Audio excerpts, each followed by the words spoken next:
Friends, ಇವತ್ತು ಹಸಿ ತೊಗರಿಕಾಯಿನ ಹಾಕಿ ಉಪ್ಸಾರು ಮಾಡೋಣ ಅಂತ ಅಂದ್ಬಿಟ್ಟು ಮಾಡ್ತಾಯಿದ್ದೀನಿ. ಅಂದರೆ ಉಪ್ಸಾರಲ್ಲಿ ಬೇಯಿಸಿರೋ ಸಾರು ಬೇರೆ ಇರುತ್ತೆ, ಮತ್ತಿನ ಸಪ್ಪೆ ಸಾರನ್ನ ಮಾಡಿ ಖಾರನ ಹಾಕ್ಕೊಂಡು ತಿನ್ನೋ ಥರ ಇರುತ್ತೆ. ನಾನಿವತ್ತು ಬೇಯಿಸಿರೋ ಸಾರು ಮಾಡೋಣ ಅಂತ ಹೇಳಿಬಿಟ್ಟು ಮಾಡ್ಕೊತಾ ಇದ್ದೀನಿ. ಈಗ ಚಳಿಗೆ ಬಿಸಿ ಬಿಸಿಯಾಗಿ ಉಪ್ಸಾರು ಮುದ್ದೆ ತಿಂದರೆ ಒಂಥರ ಚೆನ್ನಾಗಿರುತ್ತೆ. ನೋಡಿ ನಾನು ಯಾವ ಥರ ಖಾರಕ್ಕೆ ಏನೇನೆಲ್ಲ ಹಾಕ್ತೀನಿ ಅಂತ ನೋಡೋದಾದರೆ, ನೋಡಿ 1 ಟೇಬಲ್ ಸ್ಪೂನಷ್ಟು ಜೀರಿಗೆ ಮತ್ತಿನ 1 ಟೇಬಲ್ ಸ್ಪೂನಷ್ಟು ಮೆಣಸು. ಇದು ನಮಗೆ ಎರಡೂ ಖಾರ ಕೊಡುತ್ತೆ. 1 ಗೆಡ್ಡೆಯಷ್ಟು ಬೆಳ್ಳುಳ್ಳಿನ ತೊಗೊಂಡಿದ್ದೀನಿ. ಇದನ್ನು ನೀಟಾಗಿ ಸಿಪ್ಪೆ ಎಲ್ಲ ತೆಗೆದು ಇಟ್ಕೊಂಡಿದ್ದೀನಿ. ಇನ್ನು 1 ಹುಳಿ ಟೊಮೊಟೊ, ಒಂದು ಸ್ವಲ್ಪ ಹುಣಸೆಹಣ್ಣು, ಸ್ವಲ್ಪ ಕೊತ್ತಂಬರಿ ಸೊಪ್ಪು ಮತ್ತಿನ್ನು ಸ್ವಲ್ಪ ಕರಿಬೇವನ್ನ ತೊಗೊಂಡಿದ್ದೀನಿ.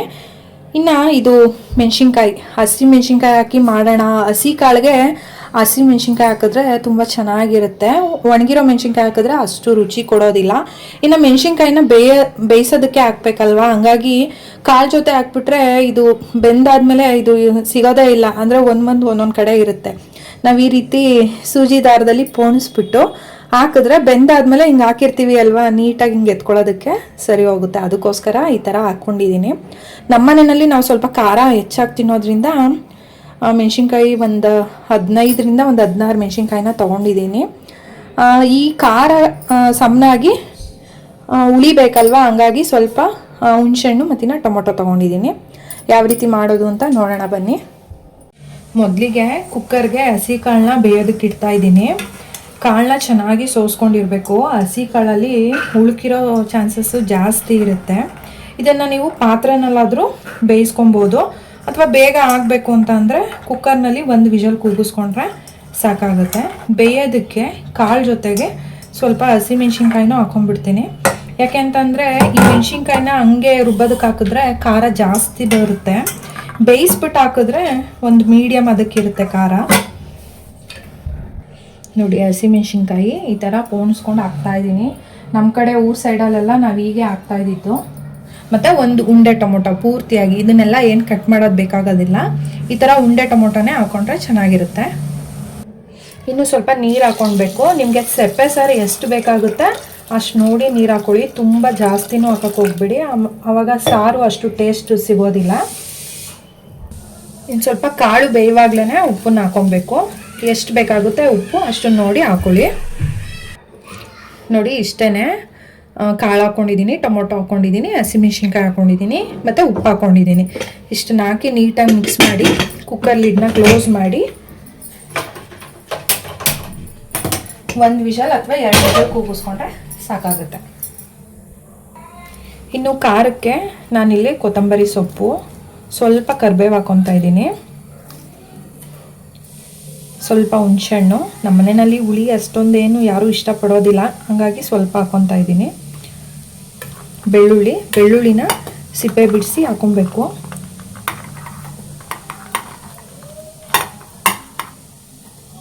ಸ್ವಲ್ಪ ಮೆಣಸು, ಜೀರಿಗೆ.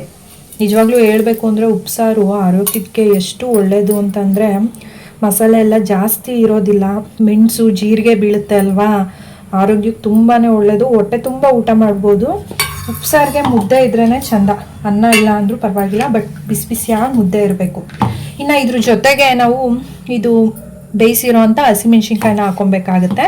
ಮತ್ತಿನ್ನು 1 ಟೊಮೊಟೊ ಏನು ಬೇಯಿಸ್ಕೊಂಡಿರ್ತೀವಿ ಅದನ್ನು, ಜೊತೆಗೆ ಸ್ವಲ್ಪ ಕಾಳು, ಇಷ್ಟನ್ನು ಹಾಕಿ ರುಬ್ಕೊಬೇಕಾಗತ್ತೆ. ವಿಷಲ್ ಕೂಗಿದಾಗಿದೆ. ಕಾಳು ನೋಡಿ ಎಷ್ಟು ಚೆನ್ನಾಗಿ ಬೆಂದಿದೆ ಅಂತ. ನಾನು 1 ವಿಷಲ್ ಕೂಗಿಸ್ಕೊಂಡಿದ್ದು, ಇಷ್ಟು ಬೆಂದರೆ ಸಾಕು. ನೋಡ್ತಾ ಇರ್ಬೋದಲ್ವಾ. ಇವಾಗ ಇದನ್ನು ಒಂದು ತೂತು ಪಾತ್ರೆಯಲ್ಲಿ ಬಸ್ಕೋಬೇಕಾಗತ್ತೆ.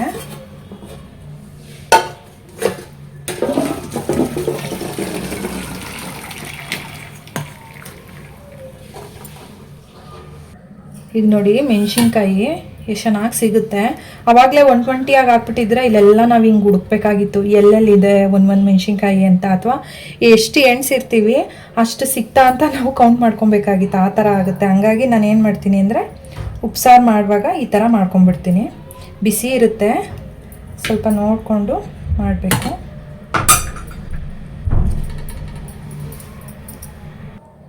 ಒಂದು ಬೆಂದಿರೋ ಅಂಥ ಟೊಮೊಟೊ ಹಾಕ್ಕೊತಾ ಇದ್ದೀನಿ. ಜೊತೆಗೆ ನೋಡಿ ಒಂದು ಸ್ವಲ್ಪ ಕಾಳು ಹಾಕ್ಕೊಬೇಕು. ಒಂದಿಷ್ಟು ಹಾಕ್ಕೊಂಡ್ರೆ ಸಾಕಾಗುತ್ತೆ. ಅದಾದಮೇಲೆ ಈಗ ನಾವು ಸೆಪ್ಪೆ ಸಾಂಬಾರ್ಗೆ ಆಗಲೇ ಉಪ್ಪು ಹಾಕೊಂಡಿದ್ದೀನಿ ಅಲ್ವಾ, ಇವಾಗ ಈ ಕಾಳಿಗೆ ಎಷ್ಟು ಬೇಕಾಗುತ್ತೆ ಅಷ್ಟು ಉಪ್ಪು ಹಾಕೊಬೇಕಾಗುತ್ತೆ. ನೋಡಿ ಒಂದಿಷ್ಟು ಉಪ್ಪು ಹಾಕೊತಾ ಇದ್ದೀನಿ.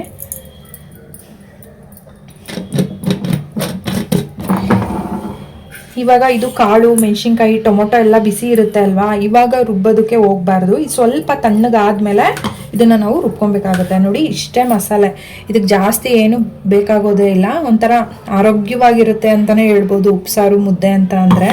ಇದನ್ನು ಆರಿದ್ಮೇಲೆ ಇದನ್ನು ನೀಟಾಗಿ ಫೈನ್ ಪೇಸ್ಟ್ ಮಾಡ್ಕೊಬೇಕಾಗತ್ತೆ.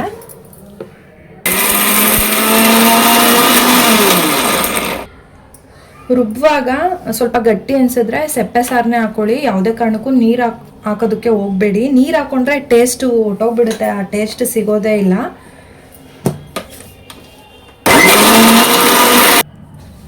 ನೋಡಿ ಸೆಪ್ಪೆ ಸಾರಿಗೆ ಖಾರ ರೆಡಿ ಆಗಿದೆ. ಇವಾಗ ಏನಂದರೆ ಕೆಲವೊಬ್ರು ನಾನು ಹೇಳ್ತಾ ಇದ್ದೀನಿ ಅಲ್ವಾ, ಉಪ್ಸಾರು ಅಂತ ಅಂದರೆ ಬೇಯಿಸಿರೋದು ಬೇರೆ ಇರುತ್ತೆ, ಮತ್ತಿನ್ನು ಖಾರ ನಾವು ಹಾಕ್ಕೊಂಡು ತಿನ್ನೋದು ಬೇರೆ ಥರನೇ ಇರುತ್ತೆ. ಈಗ ನೋಡಿ ಸೆಪ್ಪೆ ಸಾರು ಬಿಟ್ಬಿಟ್ಟು ನಮಗೆ ಖಾರ ಎಷ್ಟು ಬೇಕೋ ಅಷ್ಟು ಹಾಕೊಂಡು ತಿನ್ಬೋದು, ಅದು ಒಂಥರ ಇರುತ್ತೆ. ಇಲ್ಲ ಅಂತ ಅಂದರೆ ನಾವು ಬೇಯಿಸ್ಕೊಂಡು ತಿಂದರೆ ಅದು ಒಂಥರ ಟೇಸ್ಟು ತುಂಬಾ ಚೆನ್ನಾಗಿರುತ್ತೆ. ಬೇಯಿಸೋದು ಯಾವ ಥರ ಅಂತ ನೋಡೋಣ ಬನ್ನಿ.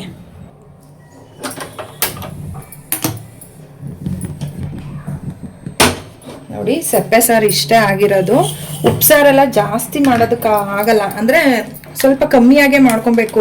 ಈಗ ನಮಗೆ ಸೆಪ್ಪೆ ಸಾರು ಜಾಸ್ತಿ ಬೇಕು ಅಂತ ಕಾಳು ಎಷ್ಟಿರುತ್ತೆ ಅಷ್ಟು ಮಾತ್ರನೇ ನೀರು ಹಾಕೊಂಡ್ರೆ ಚೆನ್ನಾಗಿರುತ್ತೆ. ಜಾಸ್ತಿ ನೀರು ಹಾಕ್ಬಿಟ್ರೆ ಅದು ಟೇಸ್ಟೇ ಇರೋದಿಲ್ಲ. ನೋಡಿ ಇವಾಗ ಈ ಸೆಪ್ಪೆ ಸಾರು ಇದೆಯಲ್ಲ, ಇದಕ್ಕೆ ನಾವು ರುಬ್ಬಿರೋ ಅಂಥ ಖಾರನ ಹಾಕೊಬೇಕಾಗುತ್ತೆ. ಖಾರನೂ ಅಷ್ಟೇ, ನೀವು ಈಗ ಈ ಸೆಪ್ಪೆ ಸಾರಿಗೆ ಎಷ್ಟು ಬೇಕು ಖಾರ ಅಷ್ಟನ್ನು ಹಾಕ್ಕೊಂಡು ಉಳಿದಿರೋ ಖಾರನ ನೀವು ಎತ್ತಿಟ್ಕೊಬೋದು. ಇನ್ನೊಂದ್ಸಲ ಏನಾದರೂ ಕಾಳನ್ನ ಬೇಯಿಸ್ಕೊಂಡ್ರೆ ಈ ಖಾರನ ರುಬ್ಬೋ ಅವಶ್ಯಕತೆ ಇರೋದಿಲ್ಲ. ಇದಕ್ಕೂ ಅಷ್ಟೇ, ಈಗ ಇಷ್ಟು ರುಬ್ಬಿಟ್ಟಿದ್ದೀವಿ ಅಂದ್ಬಿಟ್ಟು ಇಷ್ಟನ್ನು ಹಾಕಿ ಮಾಡಿದ್ರೆ ಹೆವಿ ಖಾರ ಆಗ್ಬೋದು ಅಥವಾ ಖಾರ ಕಮ್ಮಿನೇ ಇರ್ಬೋದು, ಆ ಥರ ಎಲ್ಲ ಆಗೋ ಚಾನ್ಸಸ್ ಇರುತ್ತೆ. ಹಂಗಾಗಿ ಖಾರ ನೋಡಿಕೊಂಡು ನೀವು ಹಾಕೊಬೇಕಾಗುತ್ತೆ.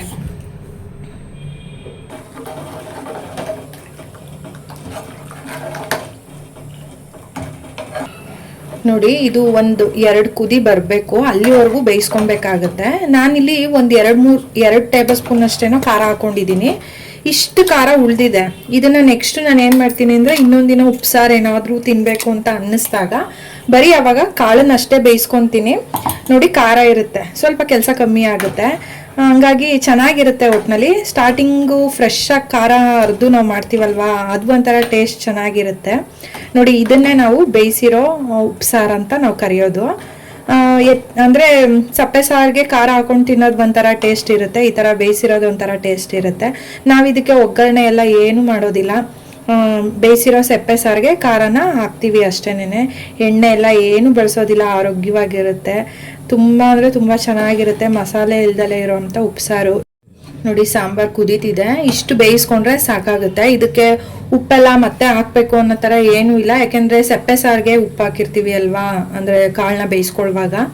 ಮತ್ತಿನ್ನು ಖಾರ ರುಬ್ಬುವಾಗ್ಲೂ ಉಪ್ಪು ಹಾಕಿರ್ತೀವಿ ಅಲ್ವಾ, ಉಪ್ಪು ಖಾರ ಹುಳಿ ಎಲ್ಲ ಕರೆಕ್ಟಾಗಿರುತ್ತೆ. ಖಾರ ಏನಾದರೂ ನಿಮಗೆ ಕಮ್ಮಿ ಅನಿಸಿದ್ರೆ ಏನು ನಾವು ರುಬ್ಬಿರ್ತೀವಲ್ವ ಆ ಖಾರ ಇರುತ್ತಲ್ವ, ಅದನ್ನ ಊಟ ಮಾಡುವಾಗ ಹಾಕ್ಕೊಂಡ್ರೆ ಆಗುತ್ತೆ. ತುಂಬ ಅಂದರೆ ತುಂಬ ಚೆನ್ನಾಗಿರುತ್ತೆ. ಈ ಚಳಿನಲ್ಲಿ ಉಪ್ಸಾರು ಮುದ್ದೆ ಅಂತ ಅಂದರೆ ಯಾರಿಗೆ ತಾನೇ ಇಷ್ಟ ಆಗಲ್ಲ ಹೇಳಿ. ಇನ್ನು ಕಾಳು ಅಷ್ಟೇ, ಬೇಕಂದ್ರೆ ಒಗ್ಗರಣೆ ಮಾಡ್ಕೋಬೋದು, ಇಲ್ಲ ಅಂತ ಅಂದರೆ ಇದೇ ಥರನೇ ಕಾಳು ತಿಂದ್ರೂ ಚೆನ್ನಾಗಿರುತ್ತೆ. ಸಾಮಾನ್ಯವಾಗಿ ಸಿಂಪಲ್ಲಾಗಿ ಉಪ್ಸಾರು ಅಂತ ಅಂದರೆ ನಾವು ಒಗ್ಗರಣೆ ಎಲ್ಲ ಏನು ಮಾಡೋದಕ್ಕೆ ಹೋಗೋದಿಲ್ಲ. ಉಪ್ಸಾರಿಗೆ ಮುದ್ದೆ ಇದ್ರೇ ಚಂದ. ಬೇಕಾದ್ರೆ ಅನ್ನ ಇಲ್ಲ ಅಂತ ಅಂದರೂ ತಿನ್ಕೊಂಡ್ಬಿಡ್ಬೋದು, ಬಟ್ ಮುದ್ದೆ ಇರಲೇಬೇಕು, ಹಾಗಾಗಿ ಮುದ್ದೆಗೆ ಇಟ್ಟಿದ್ದೀನಿ.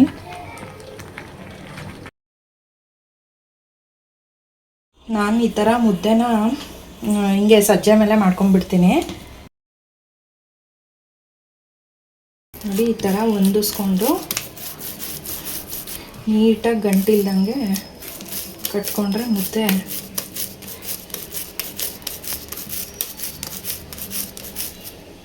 ನಾನು ಕೆಳಗಡೆ ಎಲ್ಲ ಕಟ್ಟಲ್ಲ, ಸಾಮಾನ್ಯವಾಗಿ ಈ ಥರ ಕಲ್ ಮೇಲೆ ನೀಟಾಗಿ ಒರೆಸ್ಬಿಟ್ಟು ಕಟ್ಕೊಂಡ್ಬಿಡ್ತೀನಿ.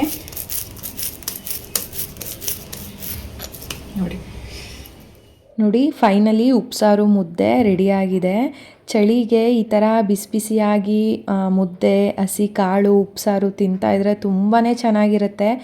ಈಗ ಈ ದೀಪಾವಳಿ ಹಬ್ಬ ಆದಮೇಲೆ ಏನಿರುತ್ತೆ, ಈ ಸೀಸನ್ಗಳಲ್ಲಿ ಹಸಿ ಕಾಳುಗಳು ಸಿಗ್ತಾ ಇರುತ್ತೆ. ಅವರೆಕಾಳು, ಅಲಸಂಡೆ ಕಾಳು, ಈ ಥರ ತೊಗರಿಕಾಯಿ ಎಲ್ಲ ಚೆನ್ನಾಗಿರುತ್ತೆ ಈ ಥರ ಉಪ್ಸಾರು ಮಾಡ್ಕೊಂಡು ತಿನ್ನೋದಕ್ಕೆ.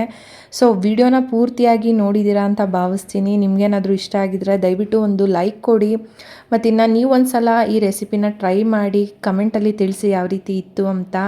ಇಲ್ಲಿಗೆ ಈ ವ್ಲಾಗ್ನ ಎಂಡ್ ಮಾಡ್ತಾ ಇದ್ದೀನಿ. ಸಬ್ಸ್ಕ್ರೈಬ್ ಮಾಡ್ದೆಲ್ಲ ಯಾರೆಲ್ಲ ನೋಡ್ತಿದ್ದೀರಾ ದಯವಿಟ್ಟು ಚಾನಲ್ನ ಸಬ್ಸ್ಕ್ರೈಬ್ ಮಾಡಿ ನೋಡಿ. ಮತ್ತೆ ಮುಂದಿನ ವ್ಲಾಗ್ ಜೊತೆ ಸಿಗ್ತೀನಿ. ಅಲ್ಲಿವರೆಗೂ ಸಿ ಯು. ಬಾಯ್ ಸ್ನೇಹಿತರೆ. Thank you.